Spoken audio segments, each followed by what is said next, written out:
ఒకరోజు ఒక దొంగ ఓ కారు దొంగతనం చేశాడు. ఆ కారును వెంటనే రాజు అనే వ్యక్తికి తక్కువ ధరకు అమ్మేశాడు. రాజు ఆ కారు చాలా ఇష్టపడి ఎప్పుడూ శుభ్రంగా ఉంచేవాడు. కాని ఆ కారులో ఒక రహస్య ఆత్మ ఉందని అతనికి తెలియదు. అది ఒక అమ్మాయి ఆత్మ. ఆ కారు అసలుగా ఆ అమ్మాయిదే. ఆమెను క్రూరంగా హత్య చేసి, ఆమె మృతదేహాన్ని ఆ కారులో వదిలేశారు. అప్పటి నుండి ఆమె ఆత్మ ఆ కారులోనే చిక్కుకుపోయింది.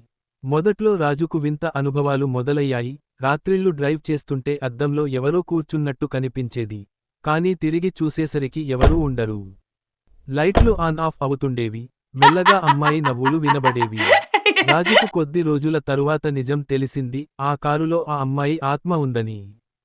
కాని ఆశ్చర్యం ఏమిటంటే, ఆమె రాజును ఏమీ అనేది కాదు. అతనిపై కోపం కూడా చూపలేదు. ఆ అమ్మాయి ఆత్మకు ఒకే ఒక ధ్యాస, రాజు ప్రాణాలను కాపాడటం. రాజు ఎప్పుడు ప్రమాదంలో పడినా, ఆ ఆత్మ ముందుకొచ్చి కాపాడేది. ఒకసారి రాజు రోడ్డు ప్రమాదానికి దగ్గర పడ్డాడు. కారు తానే ఆగిపోయింది. ఇంకోసారి రాజకీయ శత్రువులు రాజుపై దాడి చేయబోతే, వారికి విచిత్రమైన అపశకునాలు జరిగాయి. ఆ కారు, ఆ ఆత్మ ఇద్దరూ రాజుకు అదృష్టంగా మారిపోయారు. కానీ రాజు మాత్రం ఎప్పటికీ ఆ అమ్మాయి ఆత్మ కళ్లలో ఉన్న ఆ దుఃఖాన్ని మరిచిపోలేదు.